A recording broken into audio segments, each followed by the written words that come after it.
সম্মানিত মাতৃমণ্ডলী, আল্লাহ রাব্বুল আলামিনের প্রশংসা এবং প্রিয় নবী সাল্লাল্লাহু আলাইহি সাল্লামের উপর সালাত ও সালামের পর আজ 5ই জিলহিজ্জা বা জিলহজ 1444 হিজরি মোতাবেক 23 জুন 2023 আমরা আজকে আলোচনা করব হজের দু একটি বিষয় নিয়ে।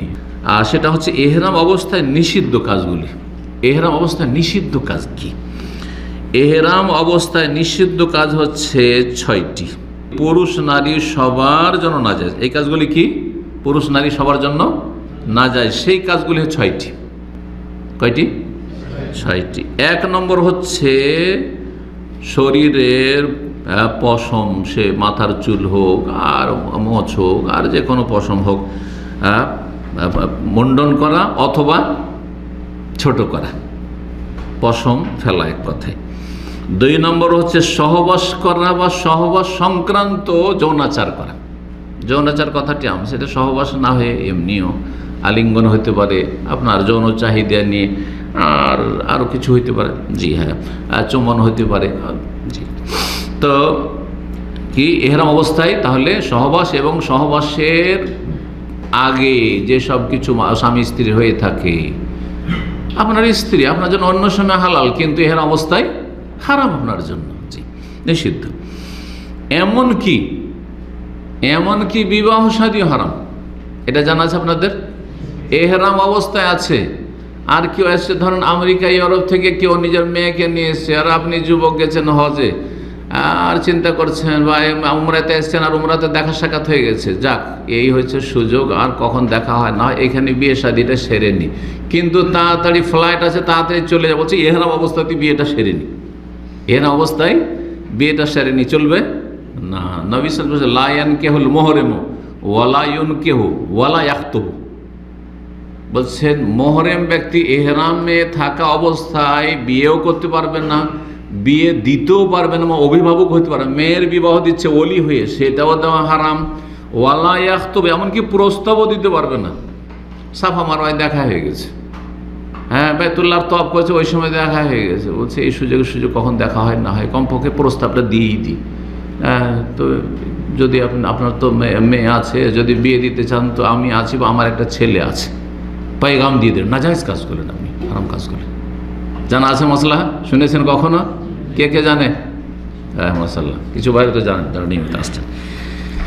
তো এসব করা যাবে না। আচ্ছা, যখন প্রস্তাবই দেওয়া যাবে না, পায়গাম দেওয়া যাবে না, তাহলে দেখা যাবে যে এক নজর দেখে নি, বিয়ে করবো সেজন্য মেয়েটাকে দেখে নি, না, এটাও জায়েজ নাই। জি। 3 নম্বর যেটা নাজায়েজ কাজ, নিষিদ্ধ কাজ এহরাম অবস্থায়, তা হচ্ছে নখ কাটা। 4 নম্বর হচ্ছে হাতের মোজা পরা। তারপরে হাতের মোজা পরা এহরাম অবস্থায় পুরুষ নারী সবার জন্য নিষিদ্ধ। 5 নম্বর হচ্ছে আতর সুগন্ধি লাগানো।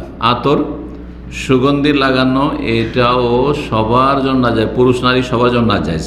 6 নম্বর হচ্ছে শিকার করা, পুরুষ নারী এহরাম অবস্থায় উভয়ের জন্য নাজায়েজ। তাহলে এই প্রথম 6টি নিষিদ্ধ কাজ এমন যেগুলি পুরুষ নারী সবার জন্য নিষিদ্ধ। দ্বিতীয় প্রকারের নিষিদ্ধ কাজ আছে যেগুলি পুরুষের জন্য নাজায়েজ কিন্তু মহিলার জন্য জায়েজ। পুরুষের জন্য নাজায়েজ বা নিষিদ্ধ, মহিলার জন্য জায়েজ। তা হচ্ছে সেলাই করা কাপড় পরা। সেলাই করা কাপড় পরা এহরাম অবস্থায় কার জন্য নিষিদ্ধ? পুরুষের জন্য। নারীর জন্য যে কোনো কাপড় পরতে পারে। পা ঢাকা, মোজা হোক অথবা এমন উঁচা জুতা যাতে টাকনার ওপর পর্যন্ত ঢেকে যাচ্ছে, এটা কার জন্য নিষিদ্ধ? পুরুষদের জন্য মোজা, পায়ের মোজা নিষিদ্ধ, কিন্তু মহিলার জন্য পায়ের মোজা জায়েজ। জি। 3 নম্বর হচ্ছে মাথা ঢাকা। মাথা ঢাকা মানে এমন কিছু যে মাথার সাথে লেগে আছে, মাথা ঢাকা কার জন্য নিষিদ্ধ? এহরাম অবস্থায় পুরুষদের মাথার উপর কাপড় দেওয়া। এহরামের কাপড় এইভাবে যদি কেউ দিয়ে নেয়, একবার লাগিয়ে দিয়ে, তাহলে এটা নিষিদ্ধ। কিন্তু লাগালো না, যদি ধরে থাকে, খুব রৌদ্র লাগছে, এহরামের কাপড়টাকে এরকম করে ধরে থাকে, তো জায়েজ রয়েছে। কারণ ছাতা জায়েজ, এহরাম অবস্থায় ছাতা ব্যবহার করা যেহেতু জায়েজ, সুতরাং এটাকে যদি কেউ যেভাবে ধরে থাকে তাহলে জায়েজ আছে, কিন্তু লাগিয়ে রাখা যাবে না। মহিলাদের জন্য মাথা ঢাকতে হবে। জি। কয়টি হলো তাহলে? এই 3টি হয়ে গেল। তো 6 3 কয়টি হলো? 9টি হয়ে গেল। আর একটি আছে যেটা শুধু মহিলার জন্য নাজায়েজ, কিন্তু পুরুষের জন্য নাজায়েজ নয়। এহরাম অবস্থায় মহিলা যেন নিষিদ্ধ, পুরুষের জন্য নিষিদ্ধ নয়। সেটা হচ্ছে মুখোশ পরা। মুখোশ পরা, মুখোশকে আরবিতে কি বলা হয়? নেকাব বলা হয়। মহিলাদের ক্ষেত্রে নবী সাল্লাল্লাহু আলাইহি ওয়াসাল্লাম বলছেন ওয়ালা তানতাকিবুল মারআতুল মুহরিমাতু, এহরামকারিনী মহিলা এহরাম অবস্থায় নেকাব ব্যবহার করবে না। তো পুরুষরা আবার কোথায় নেকাব ব্যবহার করে? পুরুষ আবার নেকাব ব্যবহার করে নাকি? কি জন্য বললাম যে পুরুষরা মাস্ক ব্যবহার করতে পারে, নেকাবের মধ্যে হচ্ছে মাস্ক। এই করোনার সময় এই মশলার খুব প্রয়োজন হয়েছে। আর এই মশলায় অনেকেই কিন্তু বিব্রত হয়েছেন, কারণ বাধ্যতামূলক ছিল কি করা? মাস্ক লাগানো। উমরা করতে গেলেও বাধ্যতামূলক মাস্ক লাগানো। তখন সেখানে মহিলা পুরুষ গিয়ে পেরেশান থাকতো যে তো মাস্ক লাগিয়ে এহরাম অবস্থায় মাস্ক লাগানো যাবে কি না। পুরুষরা মুখ ঢাকতে, সঠিক মত হচ্ছে যে পুরুষরা মাথা ঢাকতে পারবে না, কিন্তু মুখ ঢাকতে পারবে। সুতরাং কেউ যদি এইরকমভাবে এহরামের কাপড় দিয়ে মুখকে ঢেকে রাখে, পুরুষের জন্য জায়েজ। এটা যখন জায়েজ, তো মাস্ক লাগানো তাদের জন্য জায়েজ। এহরাম অবস্থায় মাস্ক লাগালে তাদেরকে দম দিতে হবে না, ফিদিয়া দিতে হবে না। কিন্তু মহিলার জন্য যেহেতু নবী সাল্লাল্লাহু আলাইহি ওয়াসাল্লাম বলেছেন যে তাদের চেহারাতে আসল এহরাম আছে, সেজন্য ওয়ালা তানতাকিবুল মারআতুল মুহরিমা, যেই মহিলা এহরাম অবস্থায় থাকবে সে নেকাব ব্যবহার করতে পারবেন না। আর মাস্ক হচ্ছে নেকাবের মতো। সুতরাং মাস্ক ব্যবহার করা মহিলাদের জন্য নিষিদ্ধ, বাধ্যতামূলক। করোনার সময় করতে যদি হয়ে থাকে তাদেরকে ফিদিয়া দিতে হবে। তাদের কি করতে হবে? ফিদিয়া দিতে হবে। জি, তো কয়টি হয়ে গেল তাহলে? 10টি হয়ে গেল। আবার বলি, 6টি এমন নিষিদ্ধ কাজ রয়েছে যেগুলি পুরুষ নারী উভয়ের জন্য এহরাম অবস্থায় নিষেধ। মাথা মণ্ডন করা বা শরীরে চুল মণ্ডন করা বা কাটা, তারপরে সহবাস অথবা ইত্যাদি এইসব পাত্র দেখা। 3 নম্বর হচ্ছে নখ কাটা। 4 নম্বর হচ্ছে হাত মোজা পরা। 5 নম্বর হচ্ছে সুগন্ধি লাগানো। 6 নম্বর হচ্ছে শিকার করা। শিকার করা চলবে এহরাম অবস্থায়। এই 6টি হচ্ছে পুরুষ নারী সবার জন্য। আর শুধু পুরুষের জন্য নিষিদ্ধ কয়টি? 3টি।